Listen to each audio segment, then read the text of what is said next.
우리 야당이 선거에 이기려면 국민의 분노를 돌릴 희생양이 필요합니다. 브라질 정치인들은 미국은 무섭고 중국은 보복이 지저분하다며 고개를 저었습니다. 그때 테이블 위에 놓인 삼성 스마트폰이 눈에 들어왔죠. 한국은 어때? 순하잖아. 정치적으로 압박할 힘도 없고. 브라질은 30년간 5조 원을 투자하고 2만 5천 명을 고용한 파트너를 하루아침에 노예주로 만들었습니다. 노동법을 핑계로 1,800억 원 벌금을 때렸죠. 2억 명 시장을 벌일 배짱은 없을 거라고 비웃었습니다. 그런데 삼성이 보낸 답장이 뭔지 아십니까? 사과문이 아닙니다. 합의서도 아닙니다. 종이 딱 한 장이었습니다. 브라질 법인을 청산합니다. 그 한 문장이 떨어지자 주식시장이 폭락하고 환율이 폭등하고 20만 명이 거리로 쏟아졌습니다. 어제까지 삼성 꺼져라 외치던 시민들이 하루 만에 제발 돌아와 달라 울부짖었습니다. 30년 신뢰를 밟아버린 대가, 그 참혹한 결말을 지금 공개합니다. 우리는 실수했습니다.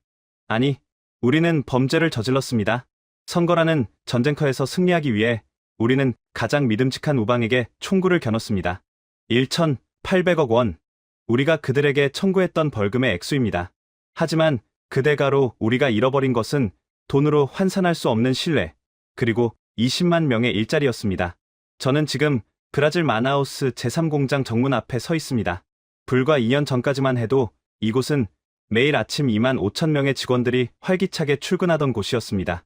거대한 트레일러들이 쉴 새 없이 드나들며 최신형 스마트폰과 TV를 실어 나르던 마나우스 자유무역지대의 심장이었죠. 하지만 지금은 쥐떼와 들개들만이 주인 없는 공장을 지키고 있습니다. 가끔 바람이 불 때마다 녹슨 양철 지붕이 삐걱거리는 소리가 마치 유령의 비명처럼 들려옵니다. 제 이름은 호베르투 디아스. 브라질 상원의원으로서 지난 20년간 이 나라의 정치를 지켜봐 온 사람입니다. 그리고 오늘 저는 제 정치 인생을 걸고, 아니 제 조국 브라질의 미래를 위해 이 뼈아픈 진실을 고백하려 합니다. 20년 전 제가 한국을 방문했을 때 만났던 작은 거인을 기억합니다. 당시 삼성의 회장이었던 고 이건희 회장. 그분과의 만찬 자리에서 저는 등골이 서늘해지는 경험을 했습니다. 그분은 웃으며 와인을 권했지만 그 눈빛만은 마치 먹잇감을 노리는 호랑이처럼 매서웠습니다. 그분이 제게 건넸던 한마디가 지금도 귀에 쟁쟁합니다. 우리는 신뢰가 없는 곳에서는 1원도 벌 생각이 없습니다. 그때 알아차렸어야 했습니다. 한국인들은, 그리고 한국 기업은 돈보다 자존심과 신뢰를 목숨처럼 여기는 사람들이라는 것을요. 하지만 우리 정치권의 하이에나들은 그 경고를 무시했습니다. 그저 한국 기업을 돈 많은 호구, 털면 돈이 나오는 현금 인출기 정도로만 생각했으니까요. 이 이야기는 그 오만한 착각이 불러온 파멸의 기록입니다. 부디 이 이야기를 듣는 당신들의 나라에서는 우리와 같은 어리석은 실수를 반복하지 않기를 바랍니다. 지금부터 시계를 18개월 전으로 돌려보겠습니다. 그날 브라질리아의 공기는 유난히 무겁고 끈적거렸습니다. 대통령 선거를 정확히 1년 앞둔 시점이었습니다. 여당의 지지율은 바닥을 모르고 추락하고 있었고, 경제 지표는 연일 빨간불을 켜고 있었습니다. 국민들의 분노는 임계점을 넘어서고 있었죠. 무언가 돌파구가 필요했습니다. 아니, 정확히 말하면 국민들의 분노를 다른 곳으로 돌릴 희생양이 필요했습니다. 브라질리아 시내 한복판에 있는 안과 창문이 모두 가려진 회의실에는 담배 연기가 자욱했습니다. 그곳에는 여당의 핵심 실세 5명이 모여 있었습니다. 그 중에서도 좌장격인 페르난도 코스타 의원이 상석에 앉아 있었습니다. 그는 선거 전략의 귀재라 불렸지만 동시에 목적을 위해서라면 수단과 방법을 가리지 않는 냉혈한으로도 유명했죠. 지지율이 20%대 초반이라 이대로 가면 내년 대선은 필패야. 뭔가 강력한 한방이 필요해. 국민들의 애국심을 자극하고 우리를 정의의 사도로 만들어줄 그런 이벤트 말이야. 페르난도가 시가를 비벼 끄며 말했습니다. 회의실에 침묵이 흘렀습니다. 다들 눈치만 보고 있었죠. 그때 한 참모가 조심스럽게 입을 열었습니다. 미국 기업을 건드리는 건 어떻겠습니까? 아마존 개발 문제로 환경단체들의 불만이 많습니다. 바보 같은 소리. 미국을 건드렸다가는 당장 환율이 요동칠 거야. 우리 경제가 감당 못해. 페르난도가 단칼에 잘랐습니다. 그럼 중국은요? 최근 저가 공세 때문에 제조업체들 불만이 상당합니다. 중국. 덩치가 너무 커. 그리고 걔네들은 보복이 지저분해. 브라질산 소고기 수입 막아버리면 우리 농장주들 표 다 떨어져 나가. 안 돼. 페르난도의 눈이 먹잇감을 찾는 맹수처럼 번들거렸습니다. 그때 그의 시선이 테이블 위에 놓여 있던 최신형 스마트폰에 꽂혔습니다. 삼성 로고가 선명하게 박힌 검은색 기기였습니다. 한국은 어때? 그의 한마디에 회의실의 공기가 순간 얼어붙었습니다. 저는 본능적으로 손을 들고 말했습니다. 페르난도, 그건 위험한 발상입니다. 삼성은 브라질에 30년을 투자한 기업입니다. 마나우스 공장에만 2만 5천 명이 일하고 있어요. 건드려서 좋을 게 없습니다. 하지만 페르난도는 코웃음을 쳤습니다. 호베르투, 자네는 너무 겁이 많아. 한국 기업들, 걔네들은 순해. 우리가 좀 윽박지르고 겁주면 알아서 기는 신용이라도 한다고. 게다가 한국은 미국이나 중국처럼 정치적으로 우리를 압박할 힘도 없어. 딱 좋은 먹잇감이지. 하지만 그들이 반발해서 철수라도 하면요. 제 말에 페르난도를 비롯한 다른 의원들이 왁자지껄하게 웃음을 터뜨렸습니다. 마치 어린아이의 순진한 질문을 들은 어른들처럼 말이죠. 철수, 2억 명의 시장을 포기하고 30년간 5조 원을 쏟아부은 공장을 버리고 말도 안 되는 소리 하지 마. 장사꾼들이 제일 무서워하는 게 뭔지 알아? 바로 손해야. 그들은 절대로 브라질을 못 떠나. 우리가 뺨을 때리면 다른 쪽 뺨도 내밀면서 제발 장사하게 해달라고 빌 놈들이라고. 페르난도는 확신에 차 있었습니다. 그는 화이트보드에 매직으로 거칠게 글씨를 써 내려갔습니다. 노동 착취, 외국 자본의 횡포, 자주권 회복. 듣기만 해도 대중들의 피를 끓게 만드는 자극적인 단어들이었습니다. 시나리오는 완벽해. 삼성을 악덕 기업으로 만든다. 우리는 그들을 응징하고 노동자들을 구해내는 영웅이 된다. 벌금으로 1,800억 원 정도 때리고 나중에 뒤로 협상해서 좀 깎아주면 걔네들도 감지덕지할 거야. 선거 자금도 좀 챙길 수 있고 말이지. 일석이조 아니야. 저는 자리에서 벌떡 일어났습니다. 20년 전의 그 기억, 이건희 회장의 그 서늘한 눈빛이 제 뇌리를 스쳤기 때문입니다. 그들은 모릅니다. 한국인들이 겉으로는 예의 바르고 조용해 보이지만 그 내면에는 건드려서는 안 될 자존심이라는 뇌관이 있다는 것을요. 당신들은 지금 호랑이 코털을 건드리는 겁니다. 그들은 일본 기업처럼 계산적이지도 중국 기업처럼 무모하지도 않아요. 그들은 신뢰라는 걸 목숨처럼 여깁니다. 만약 그 신뢰를 깨뜨리면 그들은 손해를 감수하고서라도 판을 뒤엎을 겁니다. 제 경고에 페르난도의 표정이 일그러졌습니다. 그는 저를 향해 손가락질하며 소리쳤습니다. 호베르투, 자네 혹시 삼성한테 뒷돈이라도 받았나? 왜 이렇게 그들을 감싸고 돌아? 이건 당론이야. 정권 재창출이 걸린 문제라고. 닥치고 따라와. 더 이상 할 말이 없었습니다. 그들의 눈은 이미 표와 권력에 멀어 이성을 잃은 상태였습니다. 그날 밤, 그 밀실에서 오퍼레이션 스케이프고트, 즉 희생양 작전이 확정되었습니다. 타깃은 삼성전자 마나우스 사업장. 명분은 노동법 위반과 인권 침해. 실행 책임자는 노동검찰청의 야심가 카밀라 바르가스 검사였습니다. 그녀는 차기 총선 출마를 노리는 인물로 자신의 이름을 알리기 위해서라면 악마와도 손을 잡을 여자였죠. 회의가 끝나고 밖으로 나왔을 때 밤하늘에는 먹구름이 잔뜩 끼어 있었습니다. 마치 브라질의 앞날을 예고하는 것처럼 말이죠. 저는 주머니 속에서 진동하는 제 스마트폰을 꺼내 들었습니다. 삼성 갤럭시였습니다. 액정화면 위로 빗방울이 하나둘 떨어졌습니다.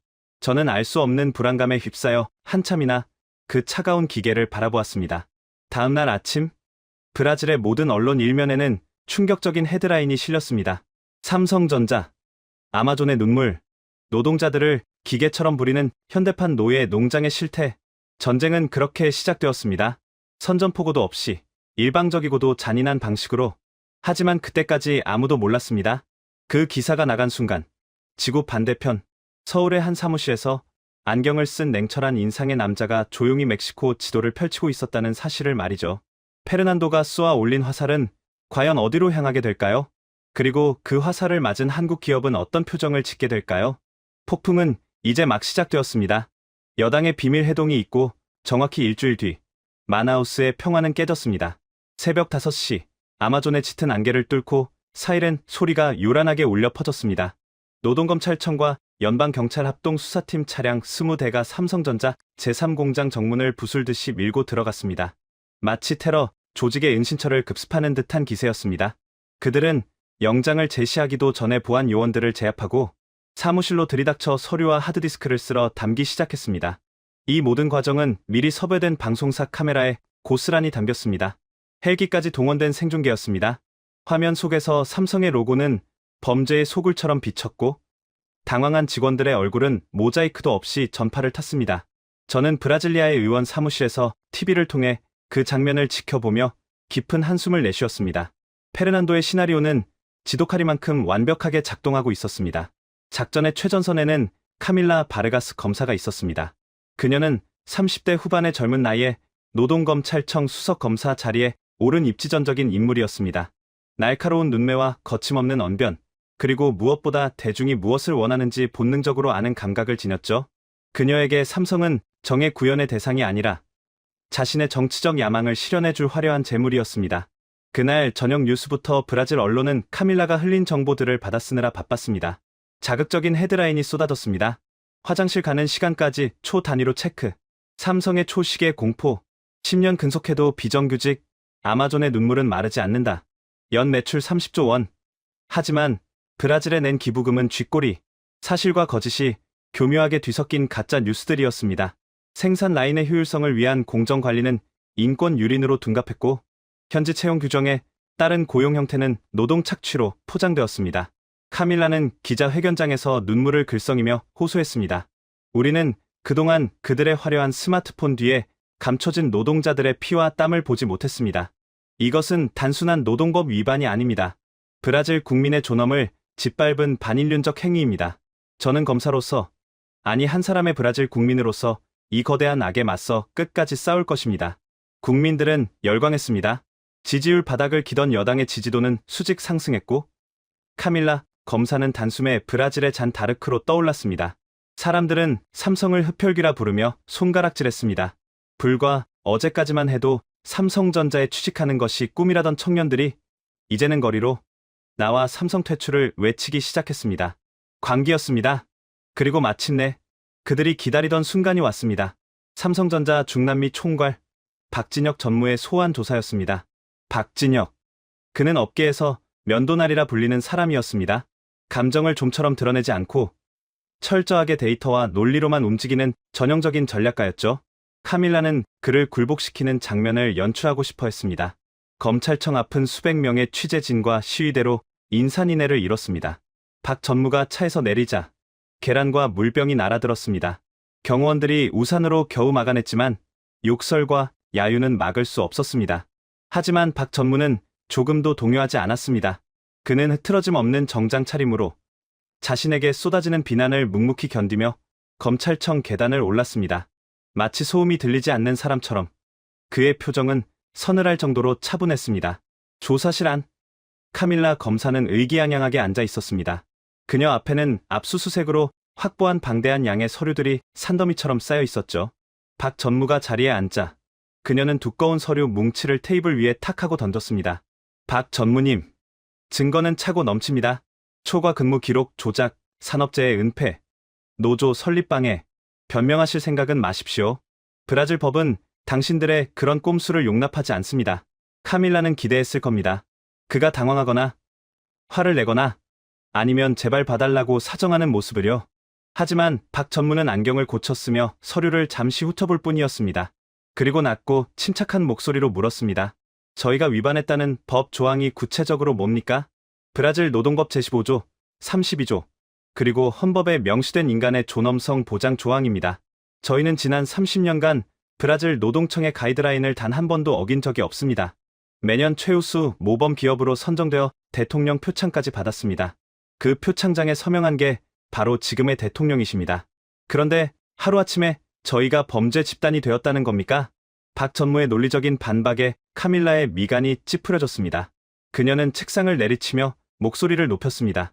과거의 영광에 숨지 마세요. 지금 드러난 증거들이 말해주고 있지 않습니까? 당신들은 우리 국민을 착취해서 배를 불렸어요. 30년간 5조 원 투자? 웃기지 마세요. 그동안 가져간 돈이 얼마입니까? 30조? 50조? 기업이 이익을 추구하는 것은 죄가 아닙니다. 그리고 그 이익의 상당 부분은 다시 이곳에 재투자되었습니다. 저희 공장 노동자들의 평균 임금은 마나우스 지역 평균의 1.5배입니다. 이게 착취입니까? 닥치세요. 여기가 어디라고 감히 설교를 하려 듭니까? 카밀라는 흥분해서 소리쳤습니다. 그녀는 자신이 주도권을 쥐고 있다고 생각했지만 대화가 길어질수록 말려드는 느낌을 지울 수 없었을 겁니다. 그녀는 결국 준비해 둔 최후의 카드를 꺼냈습니다. 좋습니다. 법리 논쟁은 법정에서 하시죠. 하지만 그 전에 우리가 제시하는 합의안을 받아들인다면 형사 고발은 취하할 수도 있습니다. 그녀는 종이 한 장을 박 전무 앞으로 밀었습니다. 거기에는 충격적인 숫자가 적혀 있었습니다. 벌금 및 사회환원금 7억 5천만 헤알, 한화 약 1,800억 원, 그리고 그 밑에는 굴욕적인 조건들이 나열되어 있었습니다. 노조 전임자 100명 인정, 경영진의 공개 사과, 향후 10년간 순이익의 10% 사회 기부. 이것은 합의안이 아니었습니다. 항복 문서였습니다. 아니, 노예계약서나 다름없었죠. 1,800억 원이라 박 전무가 숫자를 보며 헛웃음을 흘렸습니다. 그리고 고개를 들어 카밀라를 똑바로 응시했습니다. 그의 안경 너머 눈빛이 매섭게 빛났습니다. 검사님, 이건 법적 판단이 아니라 정치적 판단으로 보입니다만 말 조심하세요. 묻겠습니다. 이 문건, 그리고 이 금액, 브라질 정부의 공식 입장입니까? 아니면 검사님 개인의 판단입니까? 그 질문은 날카로운 비수 같았습니다. 카밀라는 잠시 멈칫했습니다. 하지만 그녀 뒤에는 여당 실세 페르난도가 있었고 끓어오르는 여론이 있었습니다. 그녀는 승리에 도취해 있었습니다. 브라질 정부, 그리고 2억 브라질 국민의 명령입니다. 박 전무는 그 대답을 듣자마자 자리에서 일어났습니다. 더 이상 대화할 가치가 없다는 듯이 말이죠. 그는 옷매무새를 다듬으며 마지막으로 한마디를 남겼습니다. 알겠습니다. 브라질 정부의 뜻이 그렇다면 저희도 그에 맞는 대답을 준비하겠습니다. 대답. 무슨 대답이요? 돈이나 준비하세요. 기한은 2주일입니다. 그 안에 입금 안 되면 공장 자산 압류 들어갑니다. 카밀라가 등 뒤에서 소리쳤지만 박 전무는 뒤도 돌아보지 않고 조사실을 나갔습니다. 쾅 하고 문이 닫히는 소리가 유난히 크게 울렸습니다. 그때 저는 알지 못했습니다. 박 전무가 말한 대답이 무엇을 의미하는지 말이죠. 카밀라는 자신이 대어를 낚았다고 생각하며 샴페인을 터뜨렸을 겁니다. 1,800억 원이라는 천문학적인 벌금, 그리고 무릎 꿇은 글로벌 기업. 그녀의 시나리오에는 거절이라는 선택지는 없었으니까요. 하지만 박 전무가 조사실을 나서며 보여준 그 서늘한 침묵. 그것은 겁을 먹은 패배자의 침묵이 아니었습니다. 그것은 사냥을 앞둔 맹수가 숨을 고르는 폭풍전야의 고요함이었습니다. 그는 변명도, 호소도, 로비도 하지 않았습니다. 그저 조용히, 아주 조용히 무언가를 준비하기 시작했습니다. 호랑이는 짖지 않습니다. 다만 물어뜯을 뿐이죠. 브라질이 던진 1,800억 원짜리 청구서, 삼성이 보내올 답시는 과연 무엇이었을까요? 이제 곧 누구도 예상치 못했던 반격이 시작됩니다. 카밀라, 검사의 화려한 쇼가 끝나고 일주일이 지났습니다. 마나우스는 말 그대로 벌집을 쑤셔 놓은 듯했습니다. 브라질 전역에서 반한 감정, 정확히 말하면 반삼성 정서가 들불처럼 번져나갔습니다. 이것은 단순한 불매 운동이 아니었습니다. 일종의 광기 어린 애국주의의 발로였습니다. 상파울루 시내 한복판에 있는 삼성전자 대형 매장의 쇼윈도가 벽돌에 맞아 박살이 났습니다. 유리파편이 도로 위로 쏟아져 내렸지만 경찰은 출동조차 하지 않았습니다. 오히려 지나가던 시민들이 박수를 치며 환호했죠. 거리를 달리는 버스와 택시에는 노예 기업 아웃, 브라질을 떠나라 라는 스티커가 덕지덕지 붙기 시작했습니다. 소셜미디어에서는 삼성 제품을 부수거나 불태우는 챌린지가 유행처럼 번졌습니다. 틱톡과 인스타그램은 부서진 스마트폰과 불타는 TV 영상으로 도배되었습니다. 한국 놈들은 브라질 사람을 개돼지로 본다. 우리 땅에서 돈 벌어가면서 세금도 안 낸 도둑놈들. 근거 없는 낭설들이 마치 진실인 양 퍼져나갔습니다. 정치인들은 이 광기를 부추기기에 바빴습니다. TV 토론 프로그램마다 출연한 패널들은 삼성을 성토하며 누가 더 자극적인 말을 쏟아내는지 경쟁하는 것 같았습니다. 여당의 지지율은 연일 최고치를 경신했고 페르난도 의원은 개선장군처럼 어깨를 펴고 다녔습니다. 그런데 정말 이상한 일이 벌어졌습니다. 보통 이런 상황이라면 기업은 어떤 식으로든 반응을 보입니다. 대형 로펌을 선임해 법적 대응을 예고하거나 아니면 주요 일간지에 전면 사과 광고를 싣고 바짝 엎드리는 신용이라도 하죠. 그것도 아니면 마쿠에서 로비스트들을 풀어 정치인들에게 돈 가방을 건네며 사태를 무마하려 듭니다. 그게 우리가 아는 글로벌 기업들의 생존 방식이었습니다. 하지만 삼성은, 그리고 박진혁 전무는 아무런 반응이 없었습니다. 반박 성명 하나 나오지 않았습니다. 법무팀이 움직인다는 소식도 없었고 언론에 해명 자료를 배포하지도 않았습니다. 심지어 매장이 공격당하고 직원들이 위협받는 상황에서도 경찰에 신고조차 하지 않았습니다. 그저 부서진 유리를 묵묵히 치우고 다음 날이면 아무 일 없었다는 듯 정시의 문을 열었습니다. 마치 유령처럼 그들은 철저한 침묵 속에 잠겨 있었습니다.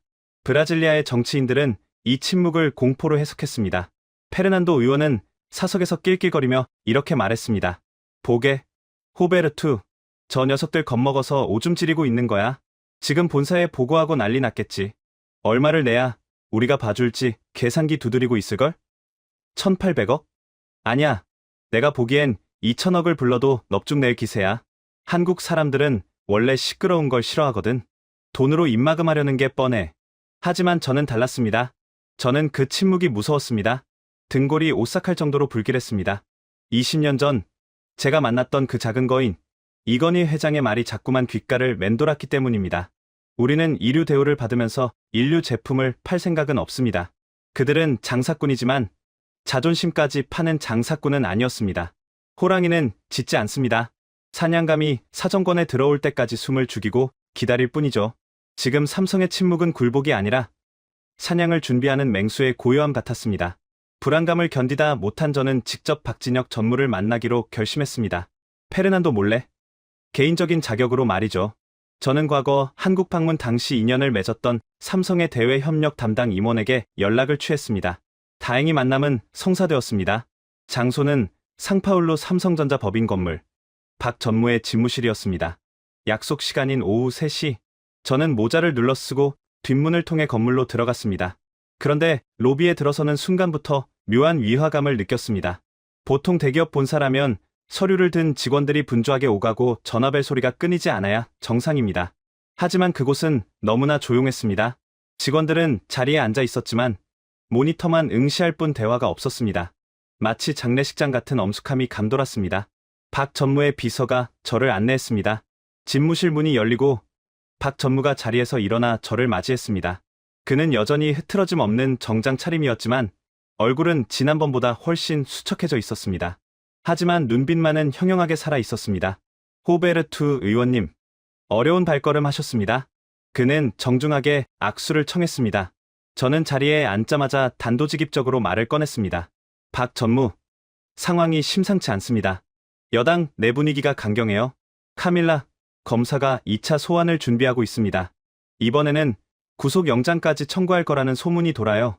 박 전무는 찻잔을 들어 올리며 담담하게 대답했습니다. 알고 있습니다. 알고 있다니요. 이렇게 손 놓고 있을 때가 아닙니다. 제발 신용이라도 좀 하십시오. 유감 표명이라도 하고 벌금 협상에 나서세요. 1800억?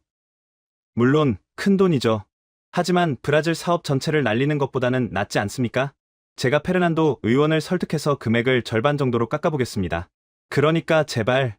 제 목소리는 떨리고 있었습니다. 하지만 박 전무는 천천히 찻잔을 내려놓고 저를 똑바로 바라보았습니다.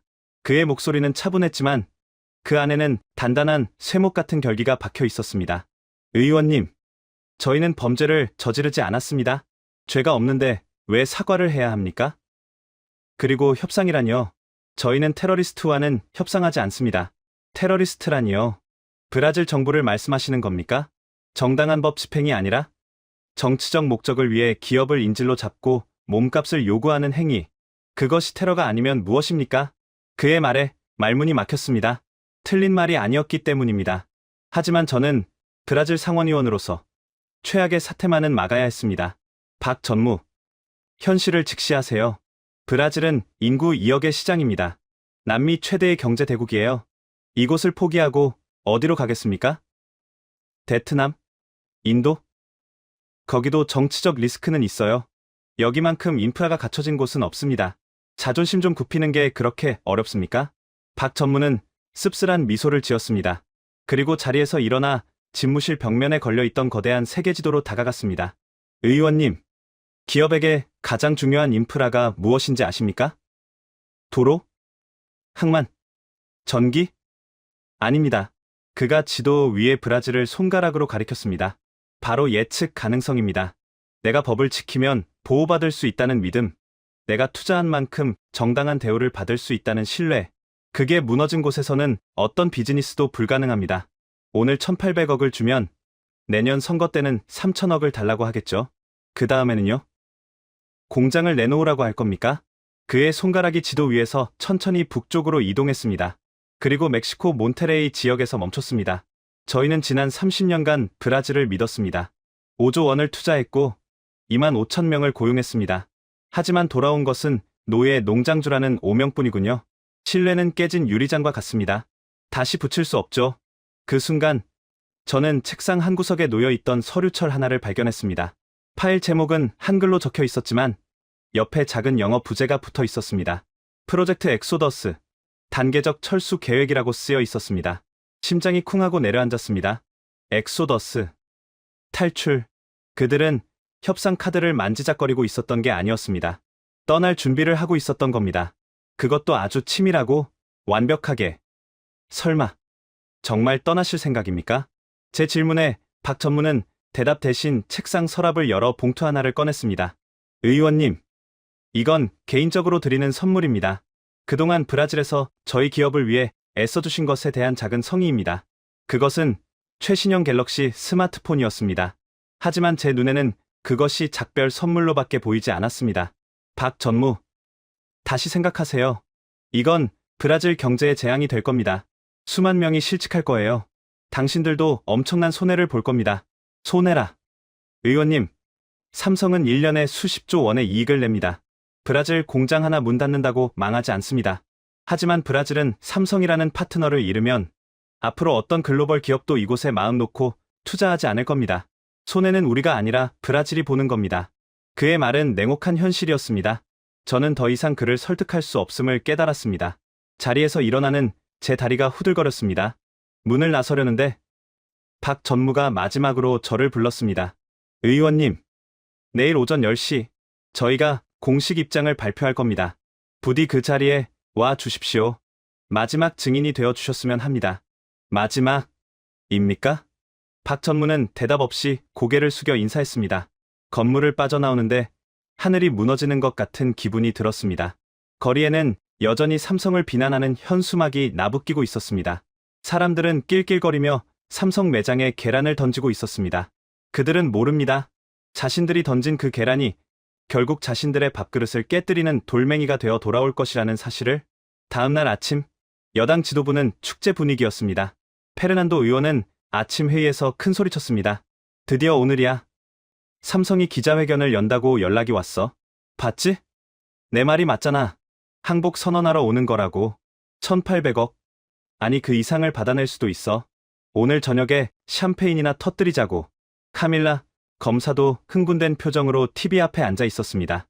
그녀는 자신이 삼성이라는 거인을 무릎 꿇린 영웅으로 역사에 기록될 것이라 확신했겠죠.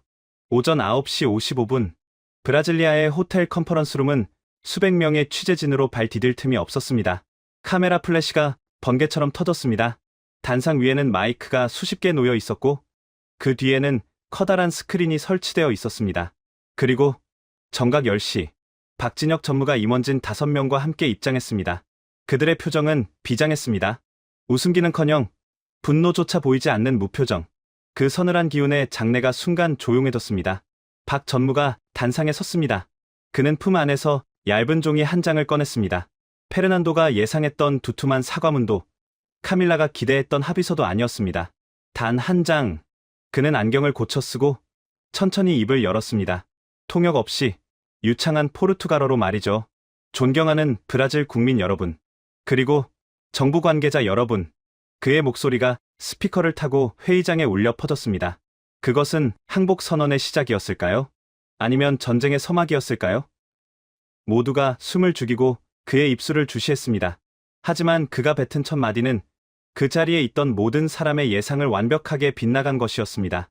오전 10시 정각, 호텔 컨퍼런스룸의 공기는 팽팽하게 당겨진 활시위 같았습니다. 수백 대의 카메라 렌즈가 단상 위에 박진혁 전무를 겨누고 있었고 브라질 전역의 TV 채널이 정규 방송을 중단하고 이 장면을 생중계하고 있었습니다. 박 전무가 마이크 앞에 종이를 집어 들었습니다.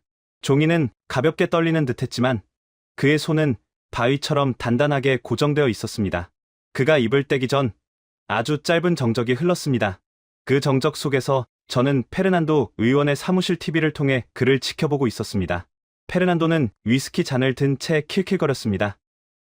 봐라. 저 표정. 항복문서 낭독하기 직전에 패장 얼굴 아니냐? 이제 죄송합니다. 벌금 내겠습니다. 제발 공장만 돌리게 해주십시오 하고 엎드려 빌 거야. 그러면 우리는 못 이기는 척 받아주면 되고. 하지만 박 전무의 입에서 나온 첫 문장은 페르난도의 예상을 산산이 조각냈습니다. 삼성전자는 지난 30년간 브라질과 함께 울고 웃었습니다. 아마존의 열기 속에서 우리는 가족이었습니다. 5조 원의 투자, 2만 5천 명의 고용 창출, 그리고 연간 30억 달러의 수출. 우리는 이 땅을 제2의 고향으로 여겼습니다. 여기까지는 의례적인 인사말 같았습니다. 기자들도 지루한 표정으로 노트북을 두드리고 있었죠. 하지만 박 전무가 안경을 벗어 손수건으로 닦고 다시 쓰면서 분위기가 급변했습니다. 하지만 최근 브라질 정부와 검찰은 저희를 범죄 집단으로 규정했습니다. 저희가 일구어온 30년의 역사를 착취와 기만이라고 정의했습니다. 그의 목소리가 한 옥타브 낮아졌습니다. 기업은 이윤을 먹고 자라지만 그 뿌리는 신뢰에 있습니다. 정부가 기업을 신뢰하지 않고 기업이 정부의 정책을 예측할 수 없는 곳에서 더 이상의 투자는 도박일 뿐입니다. 장내가 술렁이기 시작했습니다. 무언가 잘못되어 가고 있다는 것을 직감한 기자들이 서로의 얼굴을 쳐다보았습니다. 박 전무는 준비한 원고를 내려놓고 카메라를 정면으로 응시했습니다. 그 눈빛은 브라질리아의 정치인들을 그리고 카밀라 검사를 똑바로 겨냥하고 있었습니다. 따라서 삼성전자는 오늘부로 마나우스 사업장에 대한 신규 투자를 전면 중단합니다. 플래시가 미친 듯이 터졌습니다. 하지만 충격은 거기서 끝나지 않았습니다. 또한 향후 6개월에 걸쳐 마나우스 제1, 제2, 제3 공장의 생산 라인을 단계적으로 축소하고 최종적으로는 법인을 청산할 계획입니다. 이미 멕시코 몬테레이 주정부와 베트남 하노이 당국과의 이전 협의를 마쳤습니다. 이상입니다. 박 전무는 마이크를 끄고 단상을 내려왔습니다. 순간 회의장은 진공 상태가 된 듯했습니다. 1초, 2초, 3초, 뇌가 정보를 처리하지 못한 기자들이 멍하니 있다가 비명 같은 고함을 지르며 단상으로 뛰쳐나갔습니다. 철수라뇨? 진짜로 떠난다는 겁니까? 2만 5천 명의 직원은요? 그들은 어떻게 됩니까? 정부와 합의된 내용입니까? 경호원들이 몰려드는 기자들을 막아섰습니다. 박 전무는 쏟아지는 질문 세례를 뒤로하고 조금의 망설임도 없이 출구로 향했습니다. 그 뒷모습은 너무나 냉정해서 비현실적으로 느껴질 정도였습니다. 페르난도 의원의 사무실에서는 위스키 잔이 바닥으로 떨어져 박살났습니다. 저 미친 새끼가 지금 뭐라고 짓거린 거야? 청산? 이전? 누구 마음대로? 페르난도의 얼굴이 시뻘개졌습니다. 그는 떨리는 손으로 전화기를 집어 들었습니다. 당장 노동부 장관 연결해. 그리고 카밀라, 그 여자한테 전화해서 당장 출국 금지시키라고 해. 감히 브라질을 협박해? 하지만 이것은 단순한 협박이 아니었습니다. 호랑이는 짖지 않는다는 제 불길한 예감이 현실이 되는 순간이었습니다. 그리고 진짜 공포는 삼성의 발표가 끝난 직후부터 시작되었습니다. 박 전무가 회견장을 빠져나간 지 불과 10분 뒤였습니다. 제 보좌관이 사색이 되어 태블릿 PC를 들고 뛰어 들어왔습니다. 의원님, 큰일 났습니다. 메일이 계속 옵니다. 무슨 소리야? 똑바로 말해. LG입니다. LG전자가 방금 공식 성명을 냈습니다. 보좌관이 내민 화면에는 LG전자 브라질 법인 명의의 긴급 보도 자료가 떠 있었습니다. LG전자 상파울루 캄피나스 공장 증설 계획 전면 보류 및 사업 재검토. 내용은 간결했습니다. 브라질 내 사업 환경의 불확실성이 증대됨에 따라 당초 예정되었던 5억 달러 규모의 캄피나스 공장 증설 투자를 무기한 보류하며 현지 생산 물량의 40%를 멕시코로 이관하는 방안을 검토 중이다. 이게 무슨 말을 잇기도 전에 또 다른 알림음이 울렸습니다. 이번에는 현대자동차였습니다.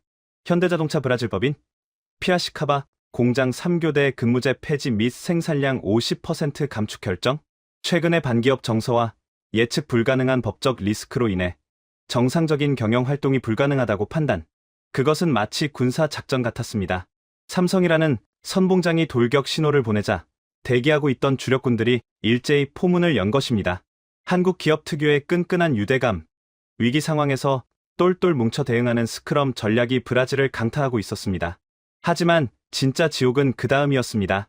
대기업들이 움직이자 그들과 생사를 함께하는 협력 업체들이 동요하기 시작했습니다. 삼성과 LG, 현대차에 부품을 납품하는 한국계 중소기업 60여 곳이 모인 주브라질 한국기업협의회가 공동 성명서를 발표했습니다. 우리는 혼자 남지 않겠습니다. 원청 기업이 떠나면 우리도 떠납니다. 그들은 더 노골적이고 감정적이었습니다. 우리는 지난 30년간 브라질의 법을 지키고 세금을 내며 살아왔습니다. 하지만 브라질 정부는 우리를 도둑 취급했습니다.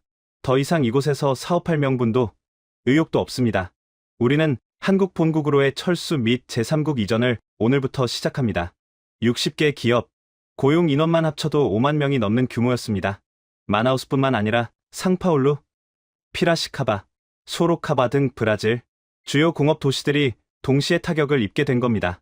이것은 단순한 기업 철수가 아니었습니다. 브라질 제조업의 생태계가 통째로 뜯겨나가는 소리였습니다. TV 화면 속에는 카밀라 검사의 모습이 비치고 있었습니다. 기자들이 그녀를 에워싸고 마이크를 들이댔습니다. 검사님, 삼성의 철수 결정에 대해 어떻게 생각하십니까? 과잉 수사가 원인이라는 지적이 있습니다. 항상 당당하고 거만했던 카밀라의 얼굴은 하얗게 질려 있었습니다. 그녀는 입술을 깨물며 횡설수설했습니다. 이건 기업의 횡포입니다. 1,800억 원 벌금을 안 내려고 국민을 협박하는 쇼입니다. 그들은 절대 못 떠납니다. 자산 동결 조치를 취하면 이미 주요 설비는 지난달부터 유지, 보수 명목으로 해외로 반출되었다는 제보가 있습니다. 검찰은 이걸 몰랐습니까? 기자의 날카로운 질문에 카밀라는 대답하지 못하고 도망치듯 법원 건물로 들어갔습니다. 그녀의 시나리오에는 이런 챕터가 없었겠죠.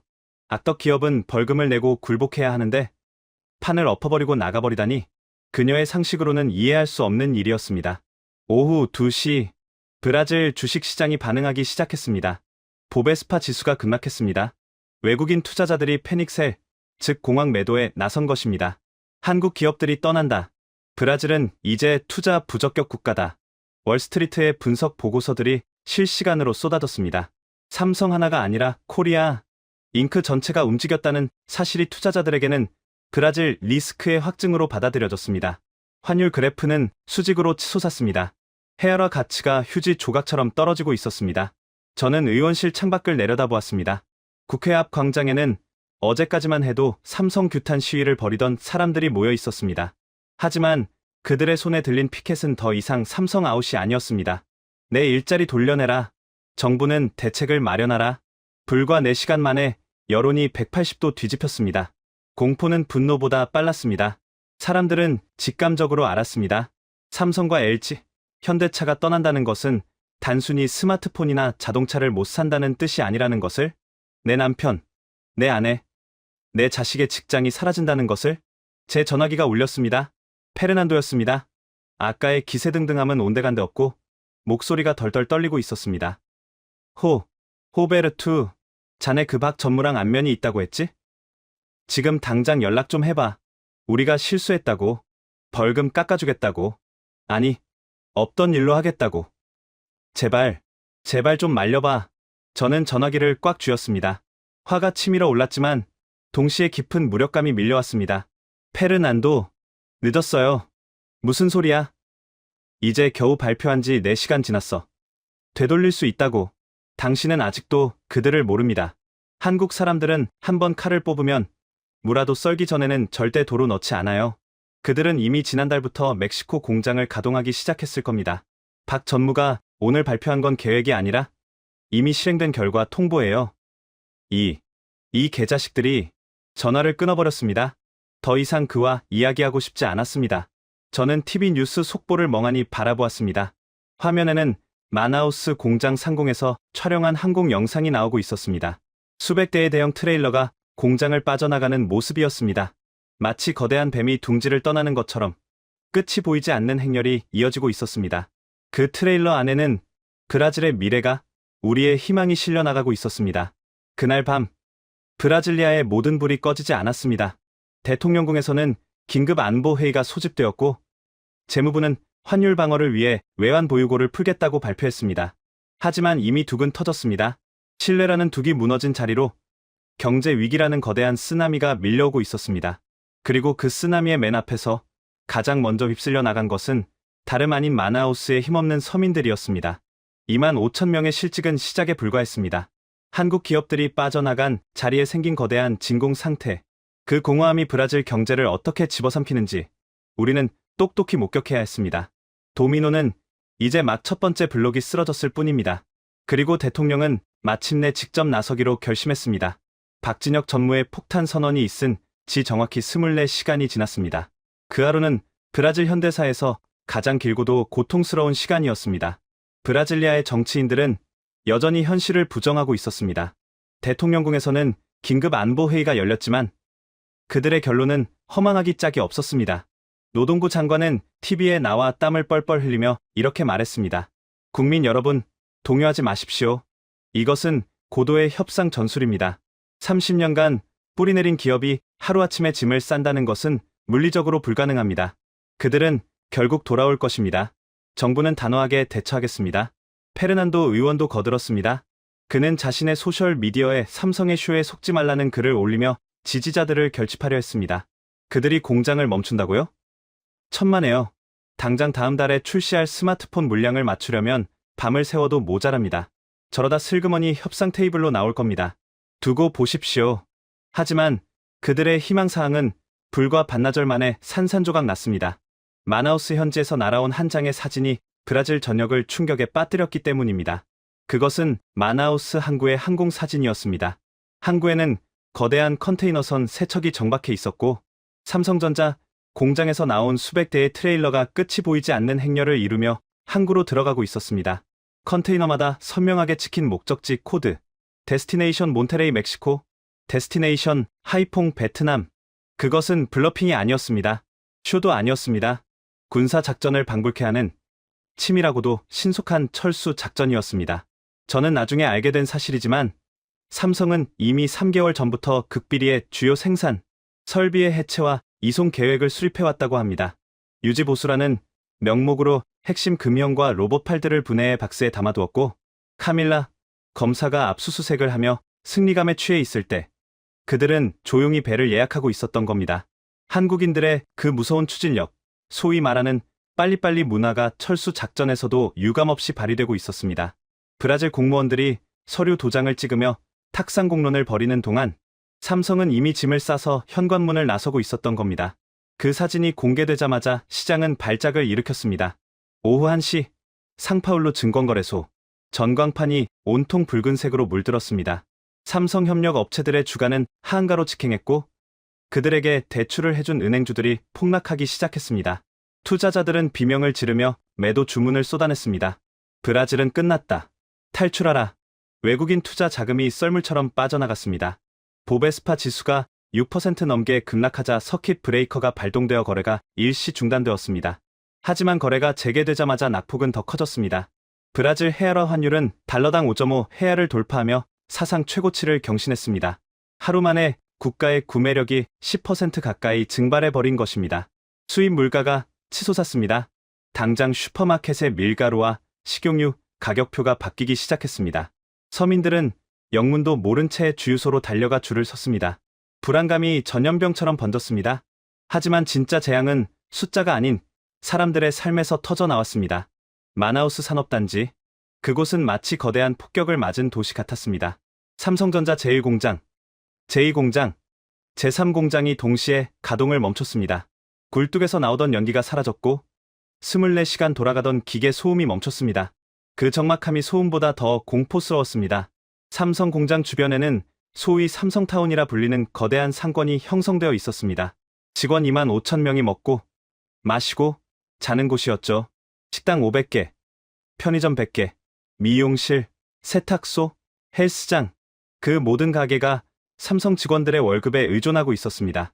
점심시간이면 파란색 작업복을 입은 직원들로 발 디딜 틈 없었던 식당가는 이제 유령 도시가 되었습니다. 저는 현장 상황을 파악하기 위해 마나우스로 날아갔습니다. 그리고 그곳에서 10년째 한 식당을 운영하던 교포 김 사장님을 만났습니다. 의원님, 어제 점심 장사 매출이 얼마인 줄 아십니까? 0원입니다. 0원. 그는 텅 빈 홀에 앉아 소주잔을 기울이고 있었습니다. 직원들이 다 해고 통보를 받았어요. 퇴직금이라도 챙기려고 은행에 줄을 섰는데 당장 밥 사 먹을 돈도 아끼는 판에 외식을 하겠습니까? 저도 오늘부로 문 닫습니다. 식자재 납품 업체, 주류 도매상, 건물주, 줄줄이 망할 겁니다. 삼성 하나 나간 게 아니에요. 마나우스 경제의 심장이 멈춘 겁니다. 그의 말대로였습니다. 삼성의 1차 협력 업체인 동진테크라는 회사를 찾아갔습니다. 스마트폰 케이스를 만드는 곳이었죠. 사장님은 공장 마당에서 직원들을 모아놓고 울고 있었습니다. 미안하다. 원청이 떠나는데 우리가 무슨 수로 버티겠냐? 우리도 멕시코로 간다. 같이 갈 사람은 비자 수속 밟아주겠지만 여기 남을 사람들은 정말 미안하다. 그 회사 직원만 800명이었습니다. 그들은 하루아침에 실업자가 되었습니다. 이런 회사가 60개였습니다. 플라스틱 사출, 포장 박스, 물류, 경비, 청소 용역. 도미노는 잔인하고 정확하게 넘어갔습니다. 삼성이 멈추자 협력업체가 멈췄고, 협력업체가 멈추자 그들에게 밥을 팔던 식당이 망했고, 식당이 망하자 식재료를 대던 농민들이 타격을 입었습니다. 마나우스 시청의 세수는 반토막이 났습니다. 공무원 월급을 줄 돈이 없다는 소문이 돌자 시청 앞은 항의하는 시민들로 인산인해를 이뤘습니다. 분노의 화살은 이제 삼성이 아닌 정부를 향해 돌아갔습니다. 가장 먼저 희생양이 된 것은 아이러니하게도 이 사태를 기획했던 카밀라 바르가스 검사였습니다. 그녀는 삼성의 철수 발표 직후 기자회견을 자청했습니다. 여론을 다시 반전시켜보려는 최후의 발악이었죠. 법원 앞 광장에 마련된 단상에 그녀가 섰을 때 그녀는 여전히 뻣뻣했습니다. 국민 여러분, 삼성의 행태는 명백한 국부 유출이자 먹튀입니다. 우리는 인터폴에 수배를 요청하고 닥쳐라. 이 마녀야. 군중 속에서 날개란 하나가 날아와 그녀의 이마에 정통으로 맞았습니다. 노란 노른자가 그녀의 얼굴을 타고 흘러내렸습니다. 그것이 신호탄이었습니다. 내 남편 직장 돌려내. 네가 정의의 사도냐? 너 때문에 우리 가족 굶게 생겼어. 수천 명의 시위대가 단상을 향해 물병과 쓰레기를 던졌습니다. 그들은 대부분 삼성 공장 해고 노동자와 그 가족들이었습니다. 어제까지만 해도 삼성 물러가라를 외치던 그들이 이제는 검찰 독재 타도를 외치고 있었습니다. 카밀라는 비명을 지르며 경호원들에 들려 쫓겨나듯 현장을 빠져나갔습니다. 그녀가 탔던 검찰 차량은 성난 군중에 의해 유리가 모두 깨졌습니다. 그녀의 정치 생명은 그것으로 끝이었습니다. 영웅에서 역적으로 추락하는 데는 딱 3일이 걸렸습니다. 페르난도 의원도 무사하지 못했습니다. 그의 지역구 사무실에는 화염병이 날아들었습니다. 여당 지지율은 10%대로 곤두박질 쳤습니다. 대통령은 페르난도의 전화를 받지 않았습니다. 꼬리 자르기가 시작된 겁니다. 하지만 정치인 몇 명의 목이 날아간다고 해서 무너진 경제가 돌아오지는 않았습니다. 브라질은 고립되어 가고 있었습니다. 코리아 엑소더스의 충격은 전 세계 기업들에게 강력한 시그널을 주었습니다. 도요타 브라질 법인은 예정되어 있던 하이브리드 엔진 공장 증설 계획을 무기한 보류한다고 발표했습니다. 정책적 불확실성이 해소될 때까지 투자를 중단한다. 이 말은 삼성 박진혁 전무가 했던 말에 세련된 표현일 뿐 뜻은 같았습니다.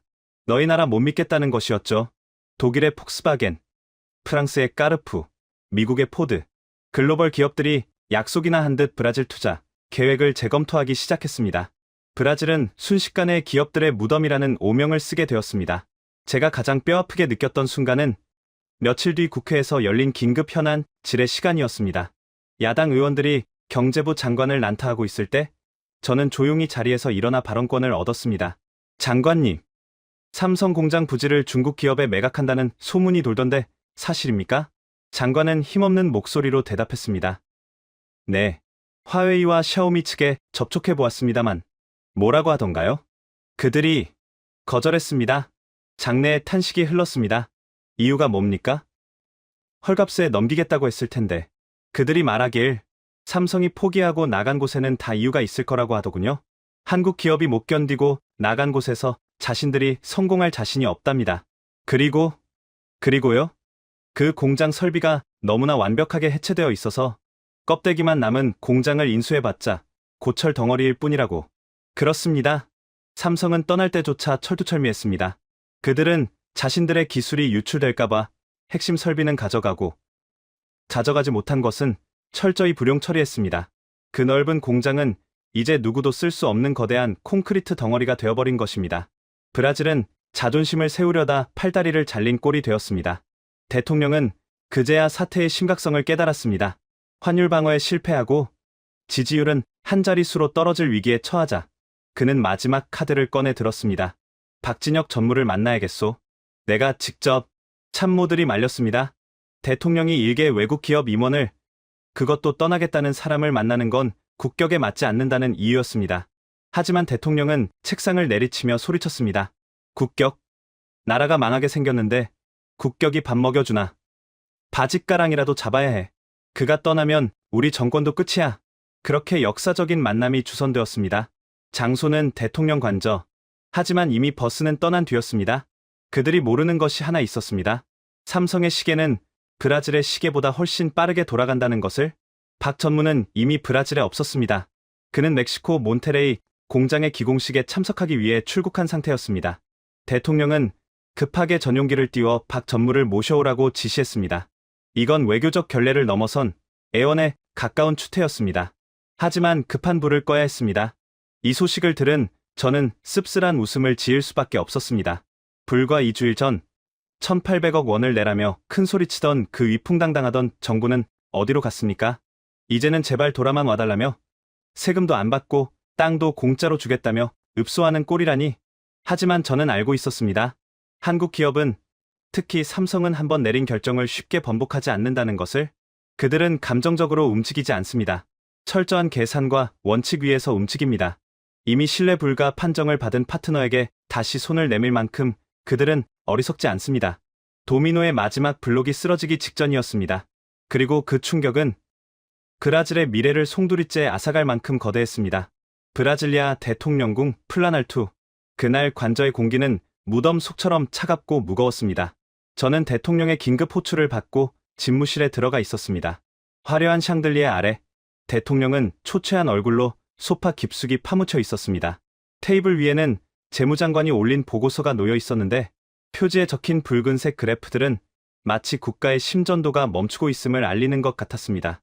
호베르투 의원, 자네가 그 박 전무라는 사람과 안면이 있다고 했지? 대통령이 마른 세수를 하며 물었습니다. 평소의 위험은 온데간데 없고 목소리는 갈라져 있었습니다. 네, 카카. 하지만 이미 알고 있네. 떠났다는 거. 하지만 어떻게든 다시 데려와야 해. 이대로 가면 국가부도 사태가 올 수도 있어. IMF 구제금융을 다시 받아야 할지도 모른다고. 대통령이 벌떡 일어나 소리쳤습니다. 그의 눈에는 공포가 서려 있었습니다. 삼성 하나가 빠져나간 구멍이 둑을 무너뜨렸고 이제 그 둑으로 브라질 경제 전체가 휩쓸려 내려가고 있었으니까요. 내가 직접 만나겠네. 자존심이고 뭐고 다 버리겠어. 그가 원하는 건 뭐든 들어주겠다고 해. 세금? 20년 면제해주지. 땅. 마나우스 공단 전체를 공짜로 주겠어. 노조? 파업 금지법이라도 만들어서 묶어두겠다고 약속해. 제발, 제발 자리만 좀 만들어주게. 한 나라의 대통령이 일개 외국 기업 임원에게 애원하고 있었습니다. 그것은 비굴함이라기보다는 처절한 생존 본능이었습니다. 저는 무거운 마음으로 삼성 측에 연락을 취했습니다. 다행히, 아니, 어쩌면 불행히도 박진혁 전무는 아직 브라질을 완전히 떠나지 않은 상태였습니다. 법인 청산의 마지막 서류 작업을 위해 상파울루에 머물고 있었죠. 그는 만남을 수락했습니다. 단, 장소는 대통령궁이 아닌 상파울루의 삼성법인 회의실이었습니다. 대통령이 기업을 찾아가는 모양새, 의전상 있을 수 없는 일이었지만 지금 브라질 정부에게 선택권 따위는 없었습니다. 다음날 오전, 대통령 전용 헬기가 상파울루 삼성 본사 옥상에 내렸습니다. 대통령과 경제부 장관, 그리고 저를 포함한 소수의 수행원만이 동행했습니다. 회의실에 들어서자 박 전무는 이미 짐 정리가 끝난 텅 빈 책상 앞에 서서 창밖을 바라보고 있었습니다. 그의 뒤로는 멕시코 몬테레이 공장의 조감도가 걸려 있었습니다. 먼 길 오시게 해서 죄송합니다. 대통령님, 박 전무가 정중하게 고개를 숙였습니다. 하지만 그의 태도에는 깍듯함 이상의 차가운 벽이 느껴졌습니다. 대통령은 어색한 미소를 지으며 자리에 앉았습니다. 박 전무, 아니, 삼성전자 여러분, 우리가 오해를 했던 것 같소. 브라질 정부는 삼성의 기여를 잊지 않고 있습니다. 지난번의 불미스러운 일은, 그래, 행정착오였소. 내가 책임지고 관련자들을 문책했소. 카밀라, 검사는 파면되었고, 노동부 장관도 경질했소. 대통령은 준비해 온 파격적인 제안들을 쏟아냈습니다. 법인세 영구 감면, 전기료 50% 인하, 그리고 대통령 직속의 외국인 투자보호위원회 설치까지. 그것은 특혜를 넘어선 사실상 국가가 기업에게 바칠 수 있는 모든 것이었습니다. 돌아와 주십시오. 2만 5천 명의 직원이, 아니 2억 명의 브라질 국민이 여러분을 기다립니다. 우리가 잘못했습니다. 대통령이 고개를 숙였습니다. 수행원들 모두가 숨을 죽였습니다. 이 정도면 삼성도 마음을 돌리지 않을까 하는 신락 같은 희망이 회의실을 감돌았습니다. 박 전무는 한참 동안 말이 없었습니다. 그는 천천히 찻잔을 만지작거리다가 낮은 목소리로 입을 열었습니다. 카카. 한국에는 엎지른 물은 다시 주워 담을 수 없다라는 속담이 있습니다. 희망이 깨지는 소리였습니다. 저희가 브라질을 떠나는 것은 세금 때문이 아닙니다. 인건비 때문도 아닙니다. 바로 불확실성 때문입니다. 오늘 각하께서 주신 이 파격적인 혜택들, 감사한 제안입니다. 하지만 정권이 바뀌면요? 다음 대통령이 나와서 이건 전 정권의 특혜다라며 다시 1,800억을 내라고 하면 저희는 또 짐을 싸야 합니까? 대통령의 얼굴이 흙빛으로 변했습니다. 그럴 일은 없을 거요. 내가 법으로 보장하겠소. 법이 정치에 의해 좌지우지되는 것을 이미 보지 않았습니까? 신뢰라는 자산은 쌓는 데는 30년이 걸리지만 무너지는 건 하루면 충분합니다. 그리고 한번 무너진 신뢰는 100년이 지나도 복구되지 않습니다. 박 전무는 자리에서 일어나 벽에 걸려있던 멕시코 공장의 조감도를 가리켰습니다. 카카. 몬테레이 공장은 이미 지난주부터 시운전에 들어갔습니다.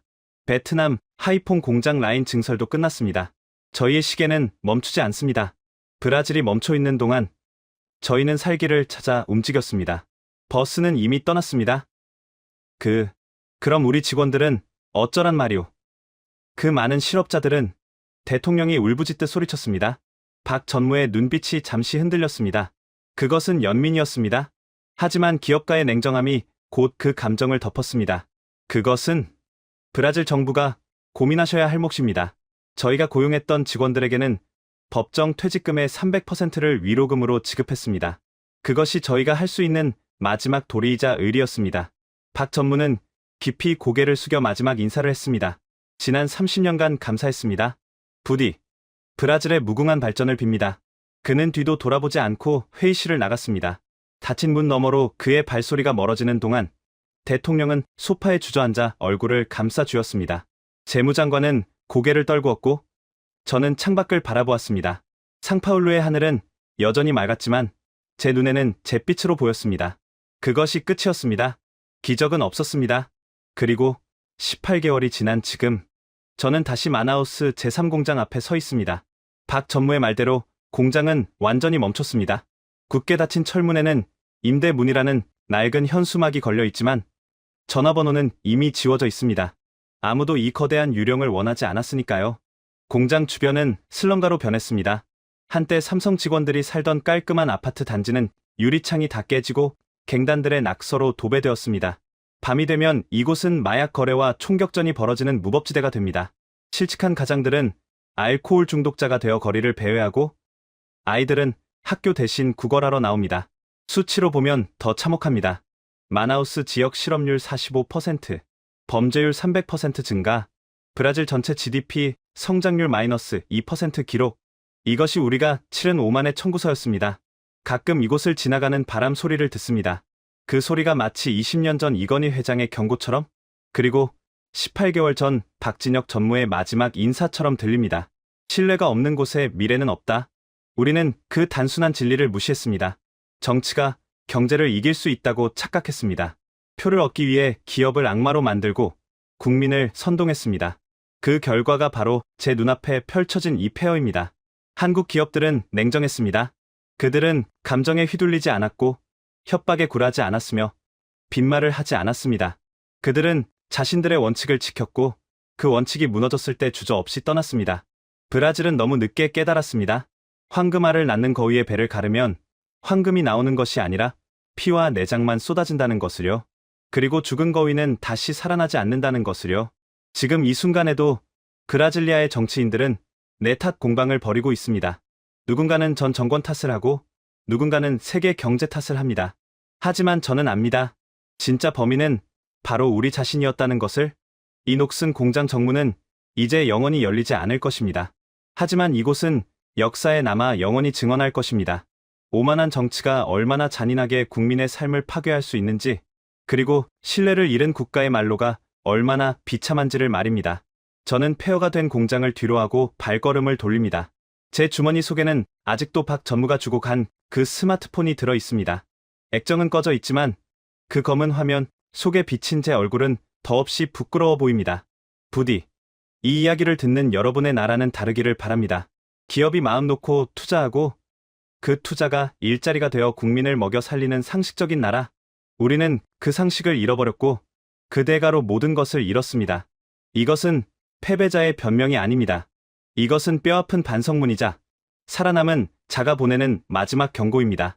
오늘의 사연 어떠셨나요? 1,800억 원 벌금 통보, 2만 5천 명 일자리 증발, 30년 투자, 단 6개월 만에 철수 완료. 아무도 안 믿어줄 때 한국 기업들은 말이 아닌 행동으로 답했습니다. 묵묵히 짐을 쌌고 조용히 신뢰의 가치를 증명했습니다. 그리고 마침내 전 세계 기업들이 그 결정을 존중했습니다. 가슴이 뜨거워졌다면 신뢰는 협상 대상이 아니다. 한 문장 남겨주세요.